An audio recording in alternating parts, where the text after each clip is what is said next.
Do santo e bendito nome de Jesus. Então, nesta semana estamos concluindo aquele período de jejum de 40 dias, um período em que estivemos buscando mais intimidade com Deus, separando um tempo a sós para estarmos com o nosso Deus, crescendo na graça e no conhecimento de Jesus Cristo. E Deus tem propiciado para nós, como igreja, como crentes, inúmeras oportunidades ou meios de graça para estarmos crescendo na graça e no conhecimento do Senhor. Vir ao culto, por exemplo, é um meio de graça, nos reunirmos, porque onde dois ou mais estão reunidos no nome do Senhor, ali o Senhor se faz presente de um modo especial.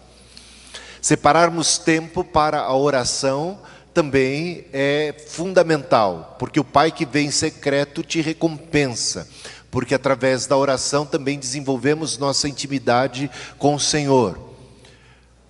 Outro meio de graça é a palavra do Senhor, através da leitura, da meditação das Escrituras, leitura individual e também a leitura em grupo, o estudo em grupo e o estudo pessoal, individual de cada um de nós. O jejum também é um meio de graça, através do qual nós podemos nos aproximar de Deus e separar-nos das preocupações da carne e nos concentrarmos numa busca pelas coisas do Espírito.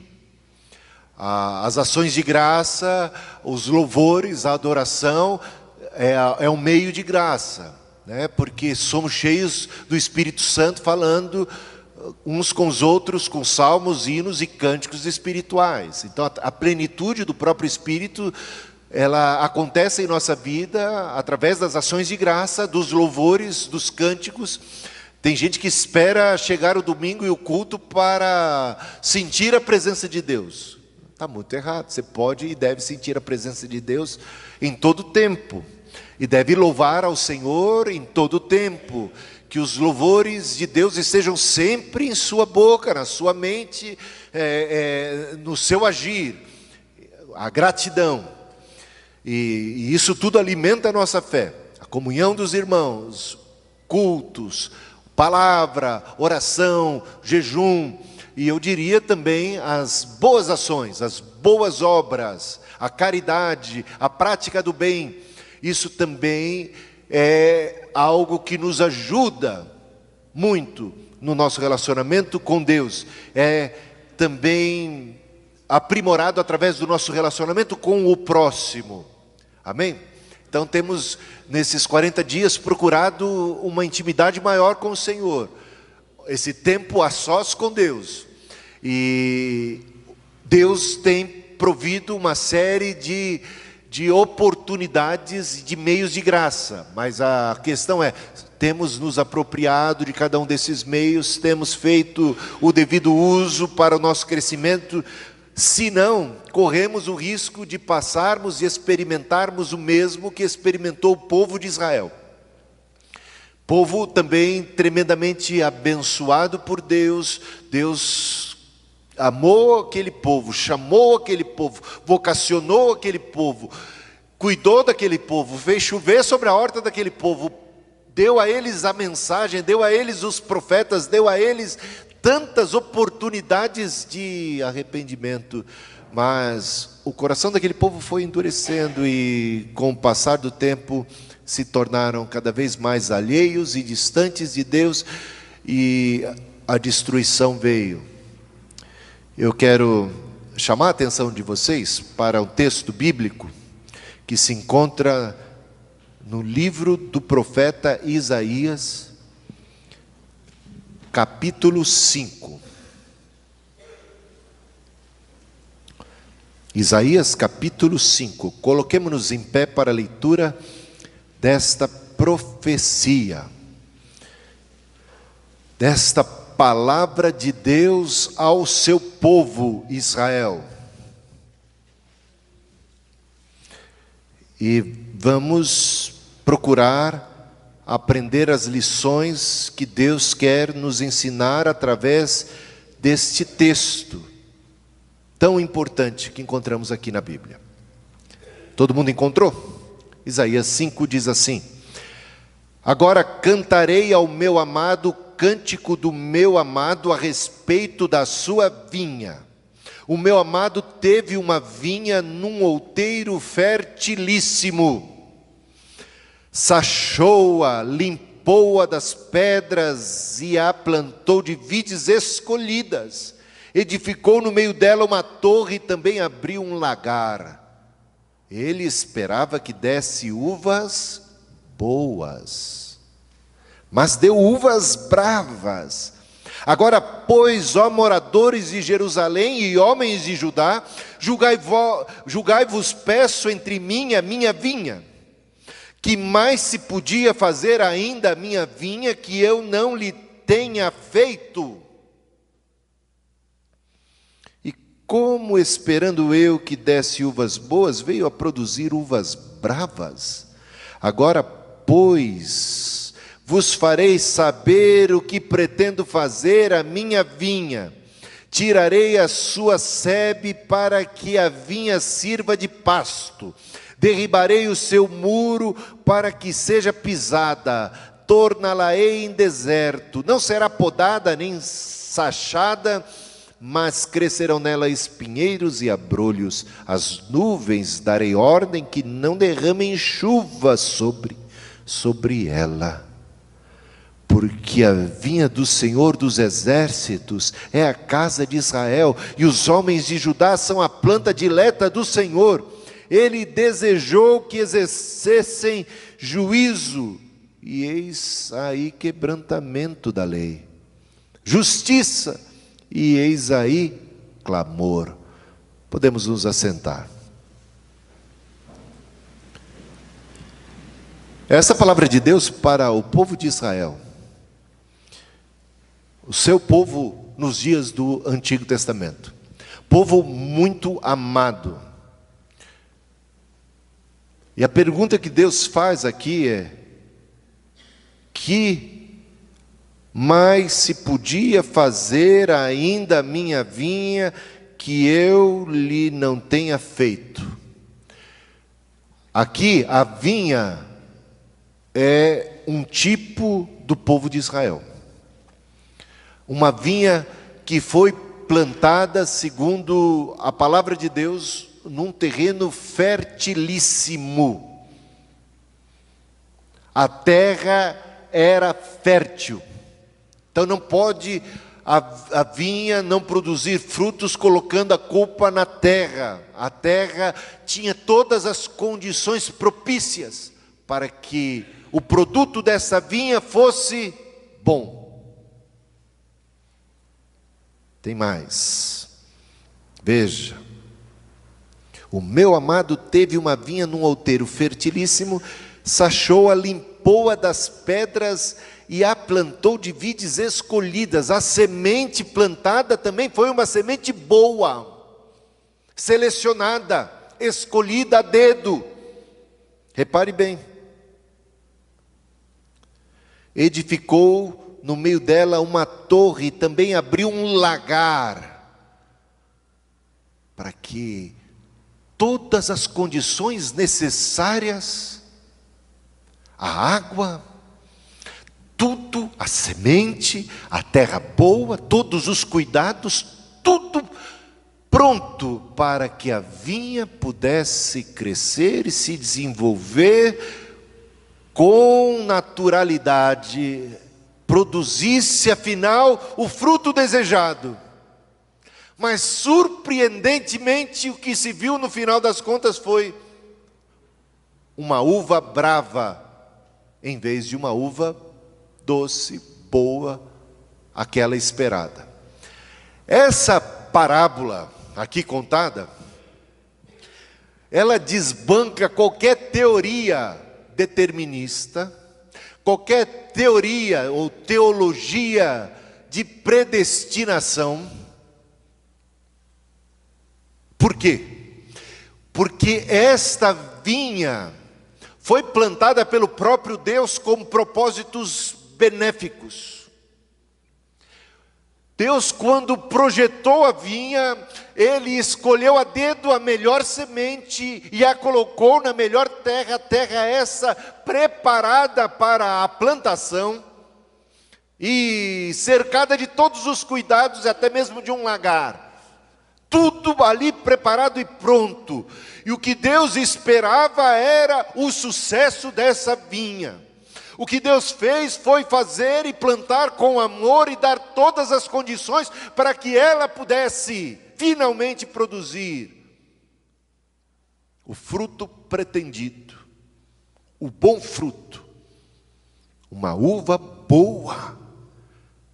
Nunca fez parte da mente de Deus que esta vinha fracassasse. Deus diz, está decepcionado com o resultado desta vinha.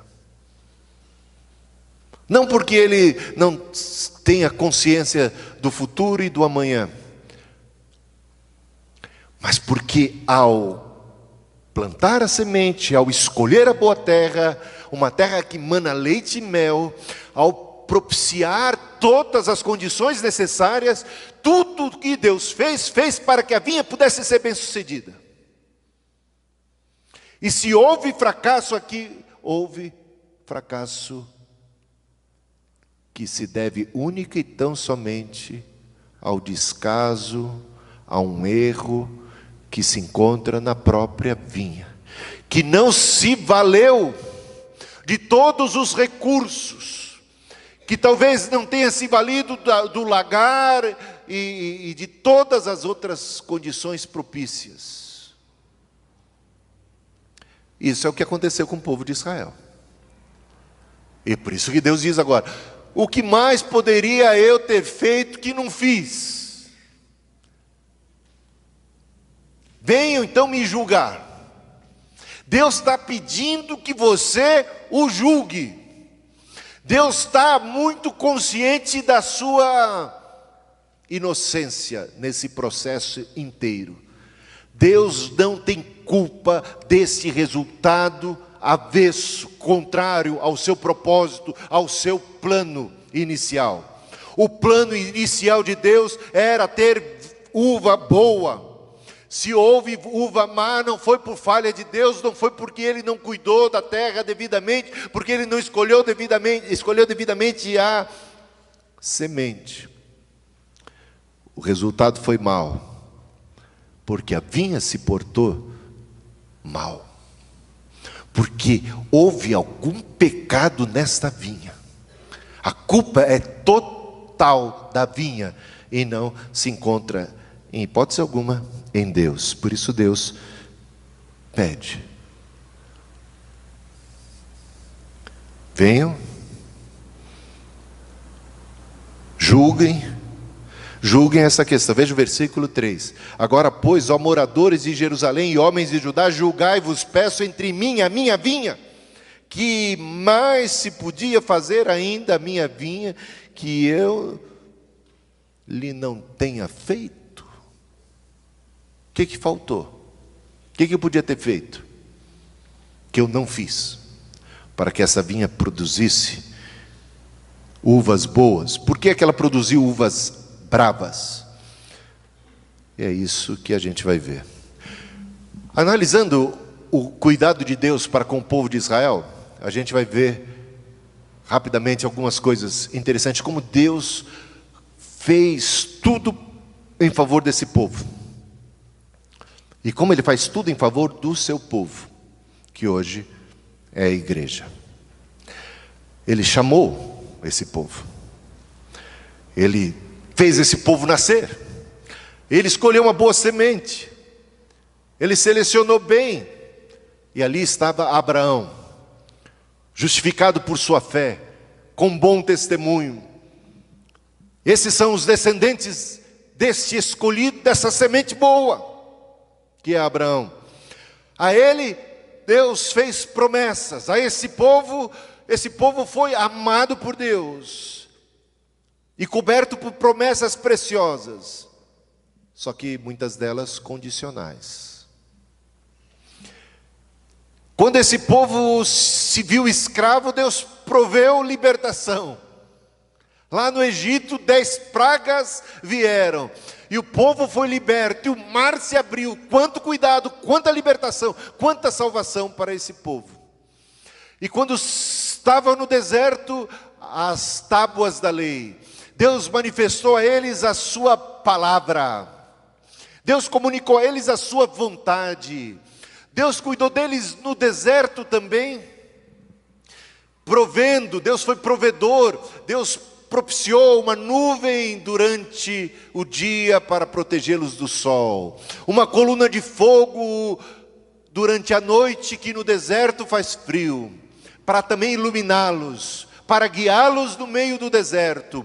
Quando eles tinham fome e não tinham o que comer, Deus mandou maná, mandou codornizes, e quando faltava água, da rocha brotou água. Aquele povo não tinha e não passava privações de fome e de sede. Deus cuidava deles.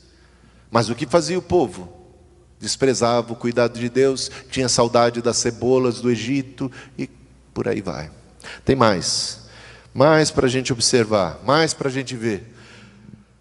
Deus proveu já ali nos dias do Antigo Testamento, lá no deserto, uma salvação, um perdão para os pecados. Quando o povo cometia uma falha, Deus tinha uma provisão.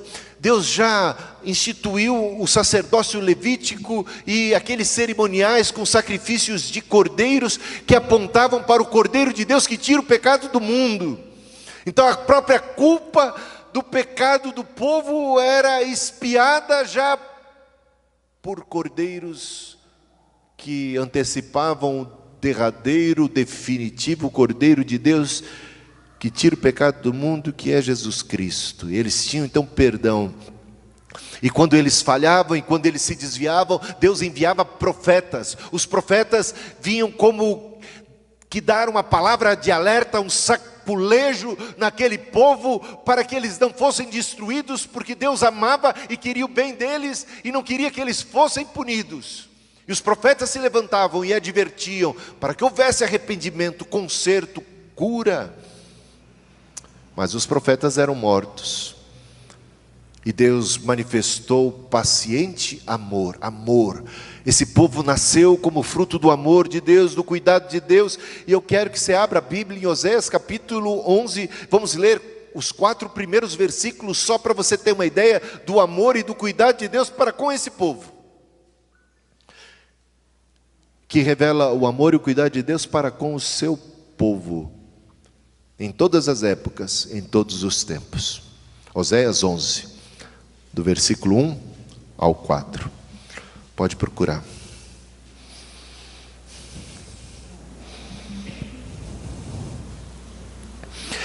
Quando Israel era menino, eu o amei, e do Egito chamei o meu filho.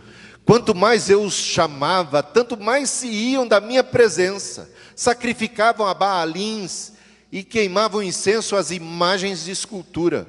Todavia, eu ensinei a andar a Efraim, tomei-os nos meus braços, mas não atinaram que eu os curava.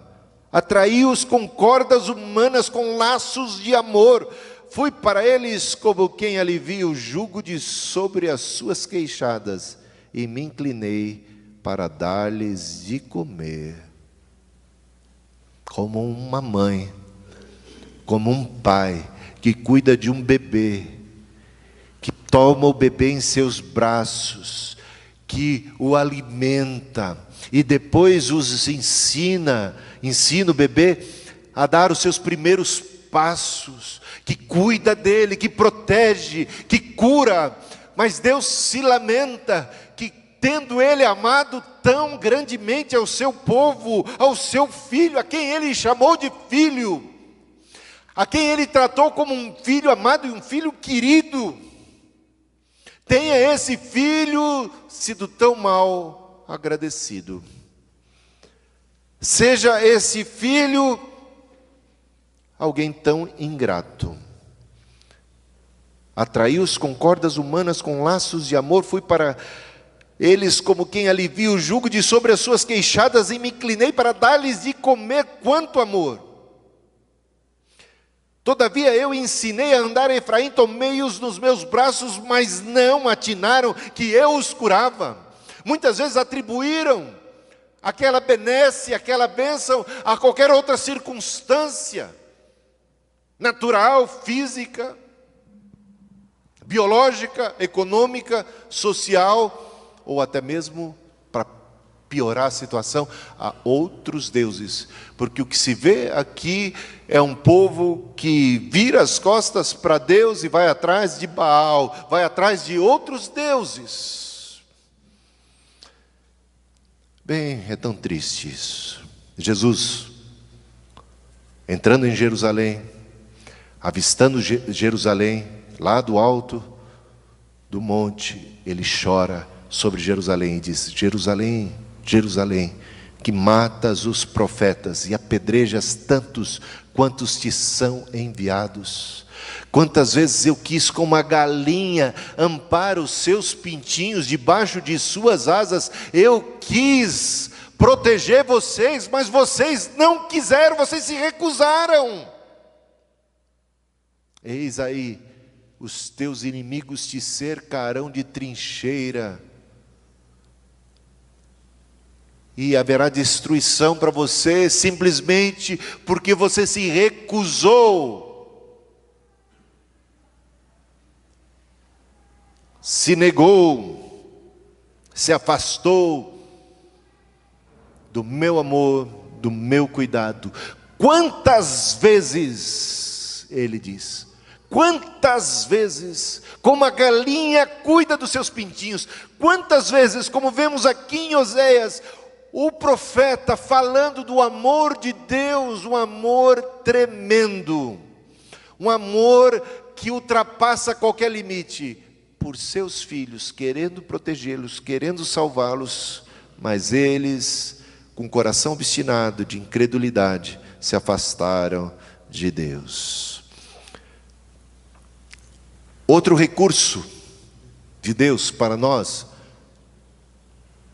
e que muitas vezes é desprezado, é a própria família da fé. É a igreja, é o corpo de Cristo, é o povo, é a comunidade dos santos. Não abandoneis a vossa congregação, não deixem de congregar.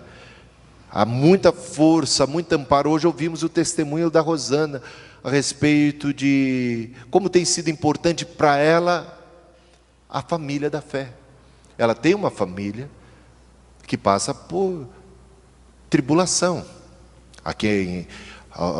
Aos membros dessa família ela ama demais, mas ela enfrenta muita luta. E agora o luto, a ausência de seu pai. E como é bom ter irmãos. Como é bom ter irmãos na hora da tentação, na hora da provação, na hora da dificuldade. Como é bom a gente estar no meio do povo, no arraial de Deus, quando a coisa aperta. Mas os que se afastam, perdem esta bênção, que é uma provisão divina para o nosso bem. E o Espírito Santo? O Espírito Santo que já nos dias do Antigo Testamento agia. O Espírito Santo que estava lá com Deus no tempo da criação. O Espírito Santo que estava com os profetas, que estava com os filhos de Deus. Veja Davi, quando peca, no Salmo 51, ele diz em sua oração: Senhor, me perdoa e não retires de mim o teu Espírito Santo.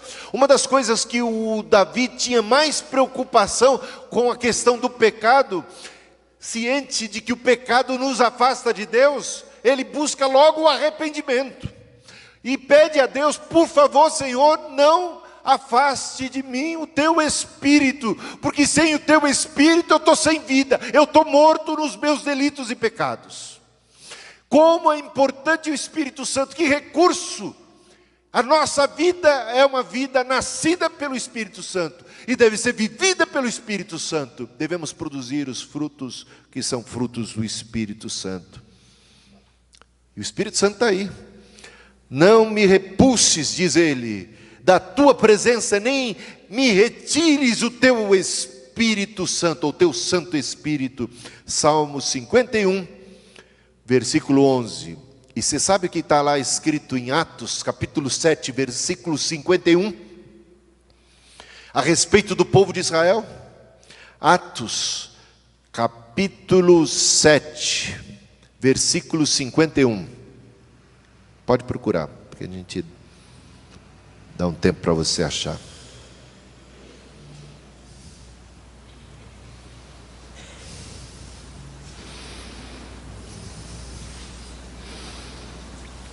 Encontraram? Homens de dura cerviz e incircuncisos de coração e de ouvidos, vós sempre resistis ao Espírito Santo. Assim como fizeram vossos pais, também vós o fazeis. Qual dos profetas vossos pais não perseguiram? Eles mataram os que anteriormente anunciavam a vinda do justo, do qual vós agora vos tornastes traidores e assassinos, vós que recebestes a lei por ministério de anjos e não aguardastes. Palavra, sabe de quem aqui? Do Estevão. Finalzinho do seu sermão, dirigida ao povo de Israel. E lembrando a eles que os antepassados do povo, aqueles dos dias do Antigo Testamento, resistiram à ação do Espírito Santo, endureceram seus próprios corações. E por conta disso se tornaram nulos no seu entendimento, nulos nas suas obras, se tornaram perversos e em vez de acolherem a palavra do Espírito que veio por boca dos profetas, eles perseguiram os profetas, mataram os profetas. Interpretaram mal. Fizeram o papel do capeta. Mentiram, roubaram, praticaram injustiça, mataram. Se levantaram contra os que eram de Deus, que vinham ali em nome do Senhor, para o bem deles próprios, para dar uma sacudida neles, para que eles pudessem cair em si e pudessem vir a se arrepender, mas não se arrependeram. Por isso a palavra de Deus diz: vocês estão incorrendo no mesmo erro dos seus antepassados, que resistiram, endureceram seus corações para a voz do Espírito Santo. Portanto, o Espírito Santo já era uma grande bênção, uma grande dádiva de Deus nos dias do Antigo Testamento, e que vai ser derramado de maneira abundante sobre toda a carne nos dias do Novo Testamento, que é o nosso Paráclito, que é o nosso Consolador, que nos convence do pecado, da justiça e do juízo, e que está aí para o nosso bem, para a nossa salvação. Mas quando Ele vem e fala, e a gente endurece e resiste, nós incorremos o mesmo erro dos judeus do passado, e como povo de Deus no presente, estamos sujeitos ao mesmo castigo. Não porque Deus nos quer repelir de sua presença, mas porque nós resistimos à sua vontade, à sua palavra e ao Espírito Santo. E Deus sempre foi fiel ao seu povo. Não há um único ato de injustiça em Deus. Não há um único ato de deslealdade da parte de Deus, mas quantos atos de deslealdade, de injustiça por parte do povo de Deus. Como o povo de Deus é sujeito às fraquezas, às carnalidades, à murmuração, à incredulidade, à falta de amor. Recebe o amor, mas não ama, recebe o perdão, mas não perdoa, recebe a graça, mas não se torna gracioso, recebe a generosidade e não se torna generoso, recebe a verdade, mas mente, recebe o mandamento e tem agora a clareza do que é o propósito de Deus para a sua vida, mas faz o contrário. Tem as mãos estendidas do Pai para abraçar, mas vira as costas, como o filho pródigo fez, representando tantos que se distanciam do amor e do cuidado do Pai. Quantas vezes, como a galinha ampara os seus pintinhos, eu quis amparar vocês, mas vocês não quiseram. E por isso, em vez de produzirem o fruto devido, produziram uvas amargas, uvas bravas, uvas azedas. Deus deseja para cada um de nós bons frutos.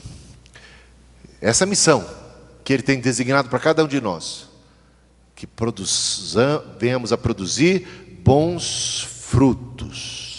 Bons frutos. E se você quer saber quais são os frutos que devemos produzir, está lá em Gálatas capítulo 5, versículo 22. Pode abrir. Vamos dar uma olhadinha para ver quais frutos bons, que uvas boas Deus deseja que nós, seus filhos, produzamos. Produzamos? Não. Produzamos. Eu fiquei meio atrapalhado com essa palavra. Deus quer que esse seja o nosso fruto. Encontrou aí Gálatas 5, versículo 22. Vamos ver se esses frutos são os que se encontram em nós. Mas o fruto do Espírito é, em primeiro lugar, o quê? Amor. Esse é o primeiro. Amor. E depois, alegria. Você está alegre? É o fruto do Espírito. A alegria do Senhor é a nossa força. Se o Espírito está em nós, a alegria deve brotar. Devemos ter alegria que vem de Deus. Essa é a nossa força. Amor, alegria, paz. Você está em paz com o próximo? Você está em paz com Deus? Você está em paz consigo mesmo? Longanimidade. Aí pegou pesado. O que é longanimidade? Paciência. Para ficar irado é difícil para ficar irado, né? Quem aqui é longânimo e orgulhoso o suficiente para levantar a mão? Não. Só uma pegadinha. Longânimo é difícil. Quem é longânimo no trânsito? Quem nunca pecou que atire a primeira pedra, né? Longânimo você está entendendo? Essa longanimidade, essa paciência. Essa paciência é uma coisa tremenda. É interessante pensar nisso.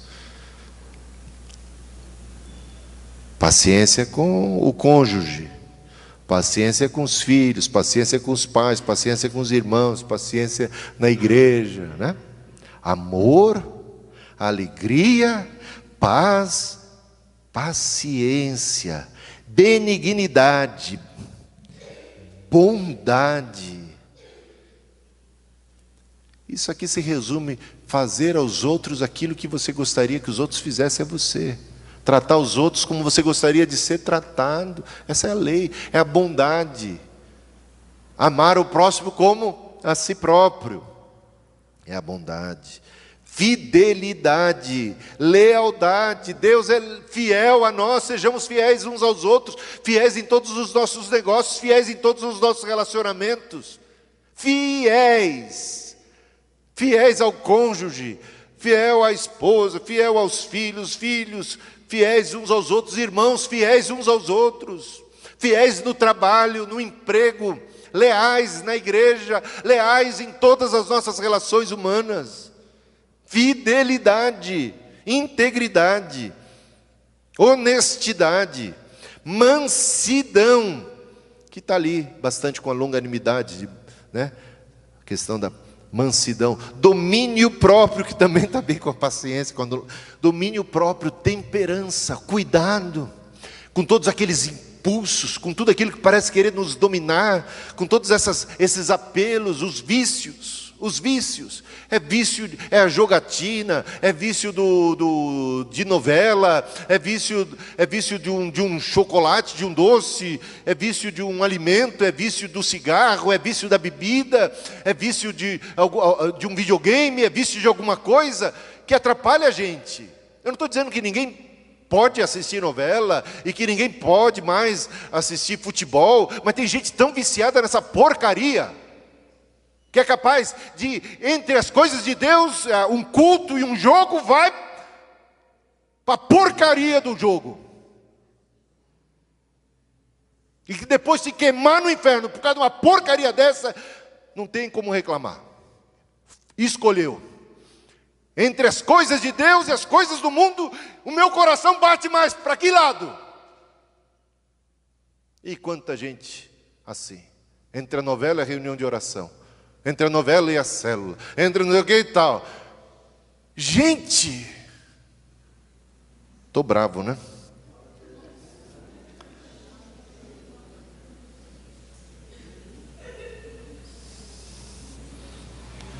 É vício também.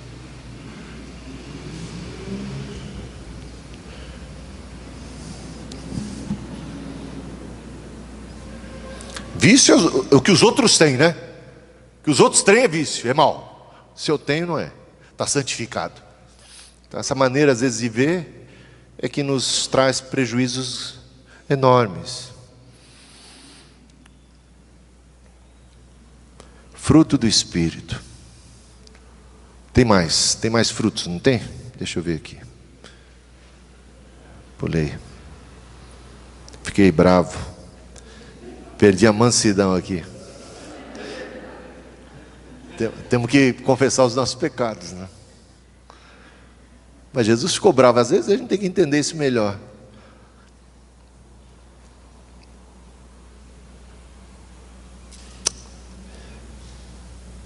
Domínio próprio. Contra estas coisas não há lei. E os que são de Cristo Jesus crucificaram a carne com as suas paixões e concupiscências.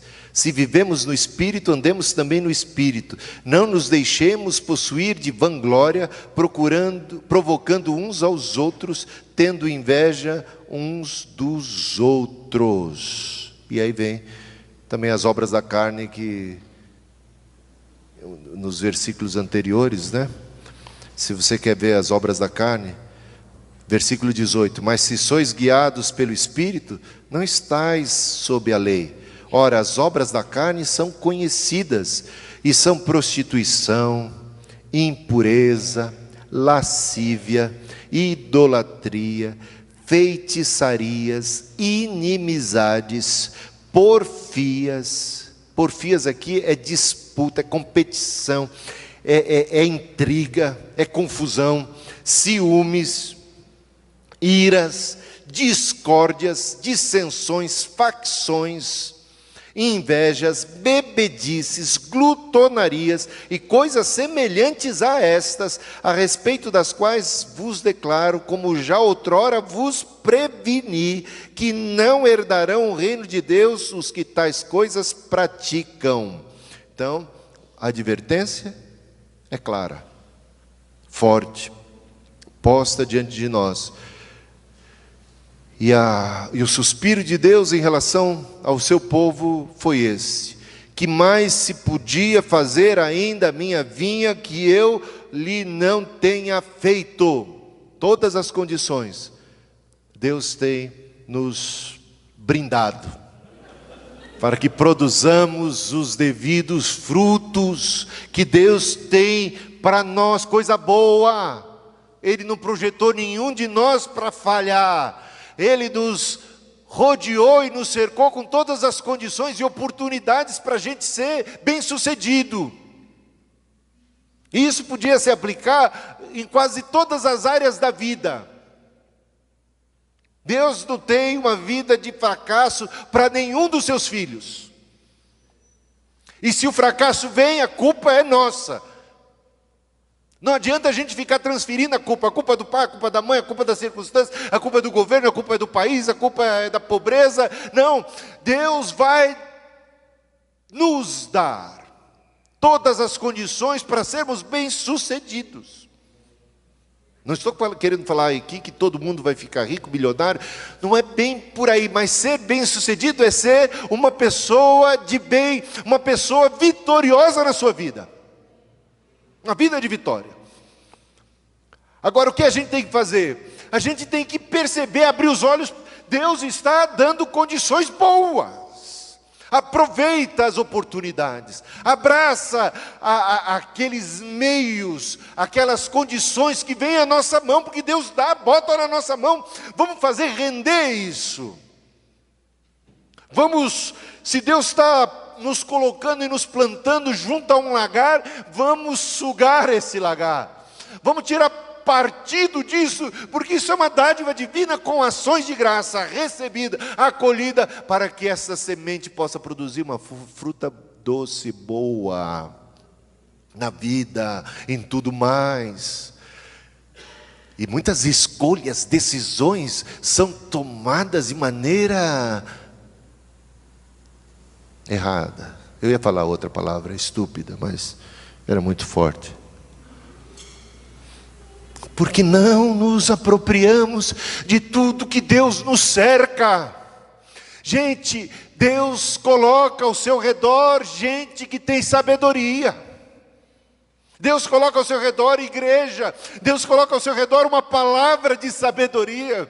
Deus concede a você o Espírito Santo. Deus dá para você todas as condições. Você pode usufruir disso em momentos de oração, vindo ao culto, buscando conselho, na multidão de conselheiros há sabedoria, e muitas vezes nós simplesmente fazemos pouco caso de tantos recursos, de tanta coisa boa para o nosso sucesso. E se viermos a experimentar algum infortúnio, algum fracasso, devemos sempre saber que a culpa não é de Deus. Olhemos para trás e observemos bem onde foi que nós erramos. Talvez você vá observar, tinha eu a oportunidade disto, tive eu a oportunidade daquilo outro, mas o melhor de tudo é que Deus diz aqui na sua palavra, muitas vezes, Jesus falou, muitas vezes, quantas vezes eu quis como uma galinha. Portanto, as oportunidades não são apenas uma, duas, se você perdeu algumas que ficaram para trás, acorda, desperta, Deus tem vida para você, aproveita a oportunidade, cresça espiritualmente, busque em primeiro lugar o reino de Deus, a sua justiça, as demais coisas serão acrescentadas. Apruma a tua vida com Deus, aproprie-se da palavra, aproprie-se das promessas, enche o seu coração de fé, busque a Deus em oração, jejue, participa da vigília, participa da reunião da célula, participa da oração, busca os irmãos, ora em casa, ora com o esposo, com a esposa, com o filho, busca a palavra, cresça espiritualmente e você vai ver a mão de Deus na sua vida e o poder de Deus se manifestando. É inevitável. Buscai e acharei, batei e abrir-se-vos-á. Há muito recurso, há muita bênção, mas às vezes a gente tem que confessar, somos acomodados. Fazemos pouco caso de imensa fonte de vida. Nos autoprivamos de tudo que Deus tem para nós. Somos negligentes. E os frutos não chegam. Evangelizamos pouco, temos sido pouca luz nos ambientes onde estamos impactando pouco, quando tínhamos poder e fonte de energia, de graça, para fazer uma diferença extraordinária, nos contentamos com menos, e isso pode ser o começo do fim, se continuarmos frios, se continuarmos achando que viver é assim mesmo, sem um crescimento, sem ser como a jornada do justo que é pintada nas Escrituras. É como a luz da aurora que vai brilhando mais e mais, até chegar a ser dia perfeito. Como é que está a tua jornada? Você está brilhando hoje mais do que ontem? Ou seus testemunhos são sempre os testemunhos de 10, 15, 20 anos atrás? Você tem experiências cotidianas com Deus? Você está renovado no espírito, no amor? Você está crescendo na graça e no conhecimento? A sua jornada é como a luz da aurora, como a palmeira florescerá o justo. Até o corintiano cristão é como a palmeira que ele vai florescer, não é?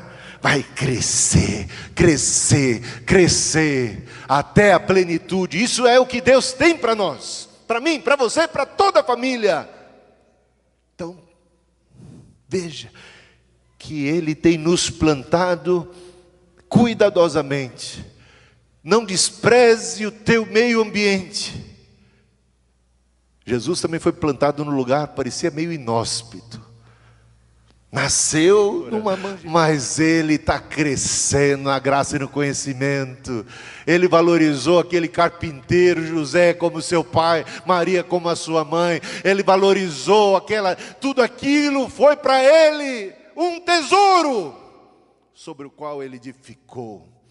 Em vez de murmurarmos, em vez de nos queixarmos, em vez de reclamarmos, sejamos agradecidos e vamos discernir a boa mão de Deus na nossa vida. Louvemos a Deus por quem somos, por aquilo que Ele tem como potencial para a nossa vida. Não por quem somos no sentido de prática, mas de potencial. E louvemos ao Senhor. Amém? Entendeu a palavra de Deus para você hoje? Que bom. Coloquemos-nos em pé e vamos ter um momento de oração. Os pastores vão vir.